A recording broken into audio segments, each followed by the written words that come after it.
It's time, Cougar Nation. Cougar Tracks. The best season analysis with BYU insider Mitch Harper on KSL NewsRadio and on video every day on the YouTube page for KSL Sports. Welcome into Cougar Tracks here on the KSL Sports YouTube and KSL NewsRadio. I am your BYU insider, Mitch Harper. Appreciate you being on board with the show every single day. Cougar Tracks is holding it down, talking BYU sports, and it's a big game this week as the Cougars take on the Colorado Buffaloes to kick off Big 12 play. We've got some injury updates on the Cougars and the Buffs, and that's our top story of the day. The top story of the day. The biggest story in the world of BYU sports right here on Cougar Tracks. Availability reports. Get familiar if you're not. These are going to be a common practice now going forward for all programs in the Big 12 Conference, where they have to report who's available and who's not. And keep in mind, this isn't solely an injury report. This could also include players who are suspended, maybe sick, dealing with personal issues. So the whole list doesn't necessarily mean every single player is banged up. Keep in mind on that. And in the case of BYU, that could also include an honor code violation as well. Now, keep in mind, that's not what I'm implying here on these players, but it could be a wide range deal. If you see a long list and think, oh man, what's wrong with the strength and conditioning staff in this program? Again, that's just context there. But it'll be every single day, Wednesday, Thursday, Friday, and then a 90-minute before kickoff report on game day. And the first initial report for BYU and Colorado featured 4 players being out for BYU. Jonathan Cabella, as expected. JoJo Phillips, wide receiver, as expected. Linebacker Che Bryant Strother, as expected. The one unexpected name was running back Sione Moa. And Sione is a significant deal because he's the backup running back to LJ Martin. And Sione Moa has been pretty good this season. 17 carries for 90 yards, 1 touchdown run this season, and also a threat through the passing attack, 5 catches for 34 yards. Remember, he had that acrobatic catch against East Carolina. Sione Moa is good. So I was looking back at the game against East Carolina, and I point to this play in the fourth quarter, around 6:40 or so to go. He gets kind of twisted up there at the end, and you see him starting to walk a little gingerly. He taps his helmet, pointing to the sideline. He kind of taps his chest too, which is sometimes a universal code in football to maybe go out to the sideline. Enoch Nawahine comes into the play. Moa stays in the following play. And if you notice in this play, Moa is going to have no leverage, no bend, just going to be standing straight up. And you can tell he's a little bit gimpy, a little bit walking gingerly a little bit, as you see on this snap. Yeah, just no burst there, because that previous play, he looked great. Had a nice burst out of the middle and was having a lot of success. But Sione Moa then left. He went to the sideline, was talking with Brett Mortensen, the athletic trainer. So that's the spot that I point to as where Moa got banged up. But still, it's a tough deal for BYU as they have to kind of reshuffle the deck at running back behind LJ Martin. LJ Martin's good to go, and LJ's the bell cow. He's the main guy. But you need to have depth. It is so critical. And when Sione Moa is healthy, you feel really good about your running back unit.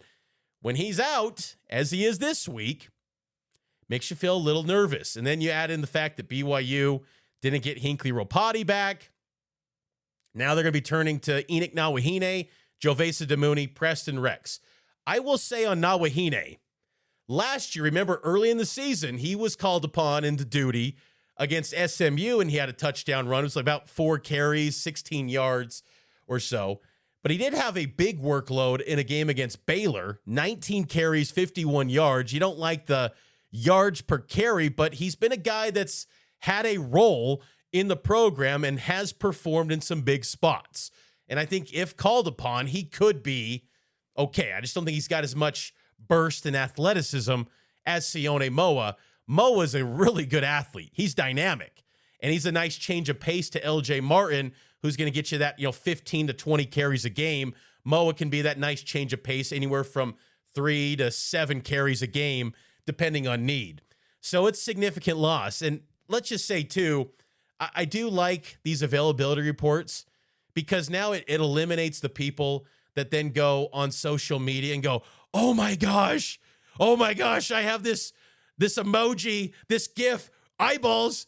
I think I know something. And it's all about injuries. And that's where these leagues are like, we're tired of doing this.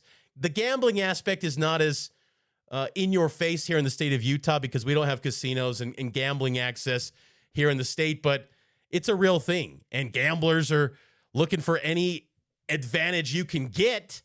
If you got proprietary info, you give it to them. Potentially, if you wanted to, if you got a close relationship with those people.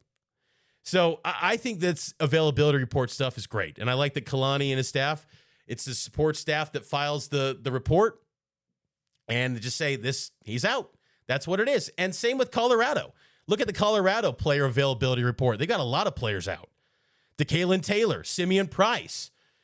Simeon Price was the third leading rusher for the Buffs. DeKalen Taylor, he was the starting running back in last week's game for the Buffs against Wyoming. So their third and fourth leading rushers are out.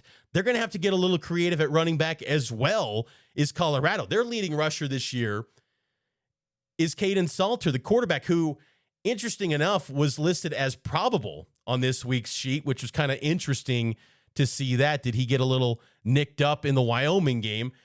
I appreciate Coach Prime putting that down on Caden Salter, just saying, hey, he's probably going to play, 75% chance or better to play, but he's on the sheet. Some other notes on the Colorado players that are on the player availability report. Starting defensive tackle and Quinn Barnes Jr., he's out for the first half. Starting cornerback Makari Vickers is doubtful this week. And then Keaton Wade, a starting edge rusher, is questionable. And then, as I noted, Salter is probable. Those are probably the most notable guys on the sheet for Colorado. Also of note for BYU, Falatau Satuala is probable. That's a good sign because he did get banged up against East Carolina, but he did return to action later in that game for the Cougars. Enoch Nawahine, who we just discussed, he's probable to play. Ethan Erickson, saw him at practice on Wednesday, wasn't suited up in pads walking off the field, but he's probable. And then defensive tackle Justin Kirkland, he will play this week. That, according to coaches like Jay Hill and Sione Moa, he's going to play. And I saw Kirkland. He looks massive. My goodness, that is the best-looking 340 you're going to ever find on a man. It's peak male performance, man. Justin Kirkland is body beautiful at 340. Looks good out there. But it's so refreshing to have these availability reports. I enjoy it. And it's act in good faith situation between the two coaches and the programs. And, of course, when you talk about acting in good faith, Coach Prime, head coach of the Buffs, and Kalani Sitake, head coach of BYU, they've got a lot of respect for each other. And Coach Prime, especially for Kalani. BYU, Coach Sitake is, I consider him a friend. I consider him a dear friend and a God-fearing man, which I adore. Man of standard, man of principle, and a darn good coach, and a good dude. He's going to have his team ready. They've been playing superbly this season, even with a young quarterback. Defensively, they've been shutting things down and doing the doggone thing. Offensively, they're physical and tough, and that's the team I know we're going to face, a physical, tough football team. Good stuff there from Coach Prime, and we'll hear more from him coming up a little bit later in the show. Let's take a break. We'll get to more Cougar Tracks. Andrew Gentry, Colorado native, coming up a little bit later here in the show. It's Cougar Tracks on the KSL Sports YouTube and KSL News Radio. Cougar Tracks rolls on here on KSL Sports YouTube page. If you haven't done so already, make sure to subscribe to the show. Leave a 5-star rating on Apple, Spotify, wherever you listen to the podcast or watch the podcast. Like this video. It'd help us out a ton. Make sure to subscribe, though, and leave a rating and a review because that helps out the show as well. Get those 5 stars. I've been enjoying the daily podcasting. It's been so much fun. It's been kind of like a new job, a new workflow for me. When Kalani took over BYU as an independent and then transitioned to the Big 12, it became a new job for Kalani. This is like a little bit of a new job for me, transitioning from a lot of writing, which I'm still doing. I'm still doing a lot of writing on KSLSports.com, but now leaning heavily into podcasting and radio shows. It's so much fun, and I'm having a blast giving this content to all of you in Cougar Nation. So it would mean a lot if you gave a 5-star rating and a review on the show. It's time now. Week 5. Can you believe it? Big 12 picks. Big 12 picks. In the deepest conference in America, anything can happen. Mitch tries to tell you what will happen next. It's his Big 12 picks. Big 12 picks. Hard to believe that it's already week 5. I'm telling you, man, once the season hits, it goes in the blink of an eye. Cannot believe it. And in the Big 12, let me just say this before I get into the picks. I saw a report from Ross Dellinger about the Big Ten is kind of putting out feelers on a potential college football playoff format, more than 20 teams, with equal automatic bids for the Big 12 and the ACC, the SEC, and the Big Ten.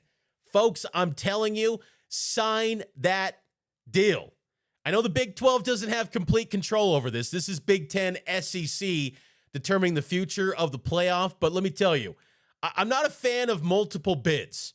But if you are going to go down that well, and you're going to go down that path, and it's equal, yes, please. That would be huge for the Big 12. It'd be huge for the ACC. And honestly, it'd be huge for the sport of college football. And as time is going by, since that radical 2018 proposal that was thrown out there into the universe, I'm coming to my senses here a little bit, or I'm thinking a little bit more about this over the past month. When you see how the AP Top 25 treats the Big 12, the ACC teams, and really anyone, the group of 5, why not just have an expanded field? There's good football all around the country. Why not have more than 20 teams? Why do we have to have 4 teams and let a committee, or 12 teams and let a committee decide to tell us who the best teams are? Let's just get them all in there. Let's get 24. Let's get 28 teams and settle it on the field. Even if it's just, 2 automatic bids, 1 automatic bid, I'm fine with that. As long as it's equal. That's all I ask for. And if it's equal access for all involved, sign me up. And then you have a national tournament where a lot of teams can get in, and then you settle it on the field. Why are we arguing that? I would love that for the Big 12 Conference. I think that would be an incredible setup. 20-plus teams, equal automatic qualifiers as the SEC, Big Ten, and ACC. Sign me up. I just had to throw that out there because I thought that was an interesting piece of reporting from Ross Dellinger of Yahoo. So here's the picks. Week 5 starts out with a banger on Friday night. Number 24 TCU at Arizona State. 7 p.m. on Network Fox. Arizona State's a slight favorite. As you would expect, it's Big 12 football, 2-3 points. It's a coin flip game.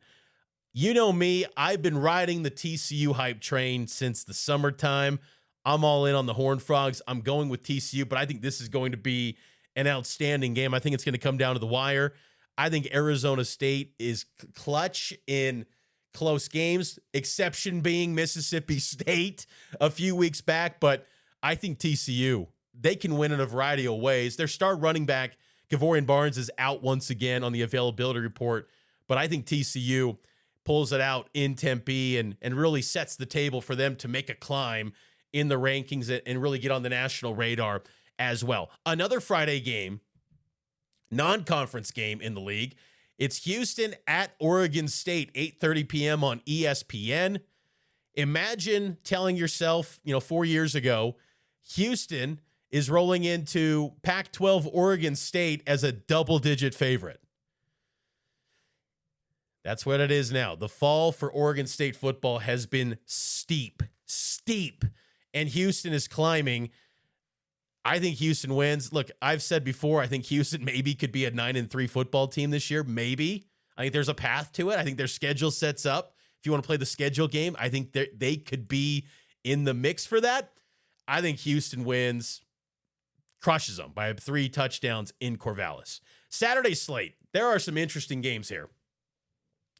Cincinnati at Kansas, 10 a.m. on TNT. I'm going to go with an upset and call for Cincinnati to get what I believe would be their first breakthrough win in the Big 12. Since they've joined the league, they're the one program that just hasn't had a moment, a game that really has brought the spotlight on Cincinnati football. They haven't had a big win since that run to the playoff back in 2021. I'm going with Cincy to pull off the upset. And Kansas is really good. They're really good. Kansas has been dynamic. But Cincinnati, to me, just maybe it's a little bit of a hunch. I love their receivers. I love their ability to throw the football. Their passing attack, I think they got some of the best receivers in the Big 12. I'm going to go with Cincinnati. UCF at K-State, 10 a.m. on FS1. UCF's 3-0. Kansas State feels like a winless football team because their only win was against North Dakota, and that was in comeback fashion. I'm going with K-State, though, to defend home turf. Coming out of the bye, you have to win this game. Like, the season's already kind of lost to me for K-State. I mean, they're a little bit out of sight and out of mind. But just to kind of get the feel-goods back for K-State. And I think Avery Johnson has played well this season. That's what's crazy to me. They just don't ever run him. Let's see some runs. Let's see Avery Johnson be that true freshman quarterback where he's running for 5 touchdowns. Is that a bad thing? That he can run the football? I know you want to make him this drop-back passing quarterback, but let him run. That's what makes Avery Johnson special. Baylor at Oklahoma State, 1:30 p.m. on ESPN2. Baylor cruises, but I'm curious to see what becomes of that Oklahoma State job. Mike Gundy's now fired officially. It had to happen. It's kind of sad because when BYU joined the Big 12, I thought, man, there's going to be a program like Oklahoma State that could just take off and become the powerhouse without Texas and Oklahoma. They nosedived. And even in the year where they reached the Big 12 championship game, it was a little bit of fool's gold where they lost to South Alabama that year. They barely beat BYU. They barely beat BYU, who was not a good football team that year. And that's what's crazy, too. That little tidbit about Mike Gundy's last Big 12 win ever is against BYU. So crazy, the fall of Oklahoma State football. But you look at their availability report, too. It was a mile long. Baylor's going to cruise to an easy win there in Stillwater. Utah at West Virginia. Utah, the sales kind of got taken out of them a bit at Texas Tech, or against Texas Tech, excuse me. Still a little bit of a work in progress. They haven't just suddenly arrived. I think everyone that has a vote in the AP Top 25 just said, UCLA, Rose Bowl, Kyle Whittingham's a trusted coach. He won the Pac-12 twice. They're back. We can trust them compared to anyone else in the Big 12, so let's rank them 15. That's not how this works. This is 2025. Utah's good, and they'll bounce back against West Virginia. I don't think West Virginia's much. They've had a lot of injuries, and they had their great win in the backyard brawl. That was the win they needed to have.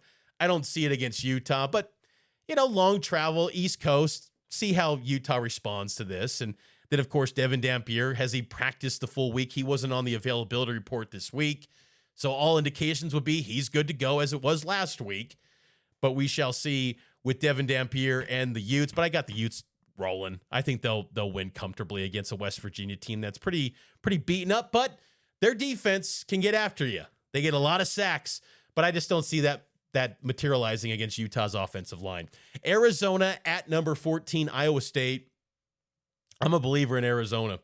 Their defense. I am calling for an upset here. I'm going to go with the Wildcats to take down the Cyclones. 5 p.m. on ESPN. I like Arizona's defense. And look, Iowa State is more than willing to play a 16-13 game. They are just fine with that. I think Arizona, though, can get it done and win this football game. And then, of course, the nightcap will be BYU at Colorado, and I will give you my pick for that one coming up tomorrow here on the show. Final timeout, you'll hear from BYU offensive lineman Andrew Gentry, a Colorado native, coming up next here on Cougar Tracks. Welcome back into Cougar Tracks here on KSL News Radio and the KSL Sports YouTube page. Mitch Harper with you, and BYU takes on Colorado, 8:15 p.m. on Saturday night. Extended pregame from Boulder begins at 6. Myself and Kyle Ireland will be on location getting you ready for the Cougs and the Buffs. It's a great coaching matchup with Kalani and Coach Prime. And there's also that element of revenge from the Alamo Bowl as BYU hammered Colorado last December in San Antonio. One of the great wins in BYU football bowl history, crushing Colorado. Coach Prime, though, he's not buying into that whole payback revenge stuff. They mean a lot. Every game means a lot. This conference game means more. But, yeah, it's not like we ain't with that get-back stuff. I ain't with that get-back stuff. I'm with that let's get them stuff. So they played their butts off, kicked our butts in the bowl game. Now we have a whole new team. They have a similar team as well with a bunch of new management, meaning quarterbacking. And this is a good team, well-coached team, disciplined team. We got to be a lot more disciplined, not some of the pass interference, the PIs that we had and the stupid penalties that we had, unnecessary roughness. We got to stop all that foolishness and play a consistent game, prayerfully penalty-free. You got to think, though, that those players on Colorado's team that did run it back this season and were part of that Alamo Bowl are pretty hyped to try to get another crack at BYU, particularly in the trenches. And I think that's where, I'm really curious to see how Colorado responds because BYU manhandled them up front. The size difference between BYU and Colorado last year was pretty noticeable. And I'm curious to see how Colorado players that were part of that game do respond in this one. For BYU, their offensive line is a little bit retooled from last year. And one of the new faces on that offensive front this year is starting right tackle Andrew Gentry, a Colorado native making his return home to face the hometown Buffs. This is my conversation with BYU starter Andrew Gentry here on Cougar Tracks. BYU football getting ready to take on the Colorado Buffaloes, and joining me now is Andrew Gentry, Colorado native from Littleton, Colorado. For our listeners, how close is Littleton to Boulder? Yeah, I'm about an hour away, so nice and close to home. I'm excited to go back home and play out there. It'll be fun. Are you going to have a big gathering of family that's going to be there to support you in Folsom Field? Oh, yeah. There's going to be a lot of people that, one, are already out there in Colorado. Got a lot of, obviously, my immediate family, and then aunts and uncles and cousins that'll be out there as well, and then also some family that's traveling over from Utah as well to be over there. So going to have the whole crew over there, and that makes it even more fun. Coach Prime wasn't at Colorado when you were going through the recruiting process, but did you consider the Buffs much when you were coming up as a recruit, a hometown kid? Yeah, I mean, definitely a little bit. At that time, that was kind of the Mel Tucker era when they were doing some good things over there at Colorado. So definitely took a few visits up there, went on a few unofficials, went to a few game days. So I've been there in the game day atmosphere and in Colorado. And it's a fun place to play a game, so I'm excited for that. But, so I spent a lot of time up there, just because it was so close and because of the proximity. I've seen quite a bit of Colorado. I've been around that program for a while, so excited to go back there. This game have a little bit more personal to you. I saw just moments ago you're getting a little bit extra work after practice. Is it a byproduct of that, or what would you explain maybe just the little bit extra work today? Yeah, I mean, I think the extra work really just to improve, right? Every day just to have constant improvement is how I look at it and how we look at it as a program as well. So just some things I want to clean up personally in my game. But at the same time, too, there's definitely added excitement going into Big 12 play. But at the same time, every week is preparing like it's the most important game because that's what it is, right? So right now, the only focus we have is Colorado. So just try to be the best right tackle I can be going into this week for our team. How would you assess how you played in non-conference play through the first three games as you know, getting ready now for Big 12 play? Yeah, I think there were some good things and things to clean up, right? Happy overall with how I played, but never satisfied, right? Always trying to work and to get better. Those are some good teams that we played, but we're going to play a lot better. No offense to teams we've already played, but, we're going to play some really, really good teams coming up. And so I think, building on the good things, but then making sure that we improve on the things that need to be improved on as well. As a transfer this year, you joined in the winter time, so you've had almost a calendar year to be part of this. But how have you just meshed with this entire offensive line? I know you guys play about 6 or 7 guys in a given game, but just how do you think that you guys, how you've kind of meshed with all these new faces along the line? I feel really good about it. Honestly, these guys have been awesome, and that's one thing. Coming into transfer, you never know how you're going to mesh with guys, and these guys welcomed me in so well and treated me really well and have continued to treat me well. So I'm just really grateful for the teammates I have because we have the best teammates in the world, and I love them and feel like we really meshed. From January, like you mentioned, when I got here, and in the wintertime working out, and then in spring ball, even though I wasn't participating in spring ball, just still feel like I meshed with them really well, and that's just continued in the season. And feel that we've played well as an offensive line, but still have a lot left in the tank that we can continue to give. Last week, what was the feedback that Coach Woods gave you and the rest of the offensive line about the penalties on the O-line? Is that just kind of just mental mistakes? What would you chalk that up to last week? Yeah, I think there's partly the mental aspect of it, like you mentioned, but then also I think part of it too is just kind of the cost of doing business sometimes, right? That's kind of what happens when you're playing football, is you'll get a holding call here and there sometimes, and there's things that we can clean up, right? Getting hands inside, and so we focused on that this week of getting our hands inside on those holding penalties, and I had the hands to the face, right? So getting hands a little bit lower. But at the end of the day, right, you're going to get some of those holding penalties, and Coach Woods is good on, if we're playing physical and playing hard, he'd rather have that than, just the mental fortitude or the mental aspect of just getting a lot of. We didn't have many procedural penalties. We had a couple, but at the end of the day, right, I feel like we're locked in mentally, and now it's just getting a couple things technically cleaned up. Do you get a sense this game means a little bit more to your left tackle teammate, Jada, who's former Buff himself? Yeah, I think so. But at the same time, I think Jada has a really good mentality, too, of every week is important to him as well, right? That every week's the most important game. But like you mentioned, I think there definitely is that added aspect of, hey, this is his former team, and so he's excited to get in there and to, play his best. But he always plays his best. He's been playing phenomenal this year, and so I'm just excited to see what he does in Colorado this week. What stands out about Colorado's defensive front and the way they kind of go about their business on the defensive side? Yeah, really good players. Number 53, Arden Walker, I played against him in high school twice, and so I know that he's a great player and did great things in high school when I played against him, so it'll be fun to play against him again. But then the rest of their D-line, too, is going to be the best D-line we faced, absolutely. They've got good edge rushers that I've been paying attention to, that do good things, that are dynamic, that are going to throw some good moves out there, that have had some good production this year. So looking forward to a better challenge this week. Not to say that the guys we've gone against are bad, but these are definitely the best guys we've seen yet this year, so super excited for that. And then they just have stout guys on the interior, and they're coached well. Coach Prime obviously has a lot of experience, and Warren Sapp, this is one of the best to ever do it. So they're getting coached up well, and it'll be a fun battle going in there. Last few moments here with Andrew Gentry, and how are you enjoying just the BYU experience so far? Has it been everything that you hoped for, and the on-field products looking good with you guys being now nationally ranked, but just has it been everything you hoped for when you transferred here? Absolutely. I came here because I love Coach Sataki, I love Coach Woods, and the product they're putting out there, and it's been nothing short of the expectations I had. It's exceeded expectations. I love the way that they've welcomed me in, but just love the program, love the culture that's being built here, and that's just, in part with Coach Sataki, what he's done, and then just the players that we have around here. I'm just so grateful for my teammates and my coaches and the way that they've built this program, and grateful that I could be a part of it. Last thing, the culture seems like it's staying humble no matter what, and yeah, you guys are getting a little bit of accolades now. Everyone's been sleeping on you guys for the first few months. Is that getting to your guys' heads at all, or is it still just business as usual? It's just business as usual, right? I think at the end of the day, it's cool that we're nationally ranked, but at the same time, I don't think we're satisfied with being number 25 either, right? Our goal is to always be the best and to work to be the best. So just because we're nationally ranked doesn't mean that we hit our goals, because we were shooting for a lot higher. And so every week is remaining humble and hungry, and we're grateful to be ranked, but at the same time, we're just grateful that every week to keep going, to keep moving forward, and to keep working to be the best that we can possibly be. That's Andrew Gentry. Big thanks to BYU starting offensive tackle for joining me to discuss BYU and Colorado. And that's going to do it for this edition of Cougar Tracks. We will be back tomorrow with a score prediction, BYU Colorado in-depth preview, and an interview with Coach Sione Moa tomorrow on the program. Make sure to subscribe to the show, leave a 5-star rating and a review, and I'll talk to you tomorrow here on Cougar Tracks.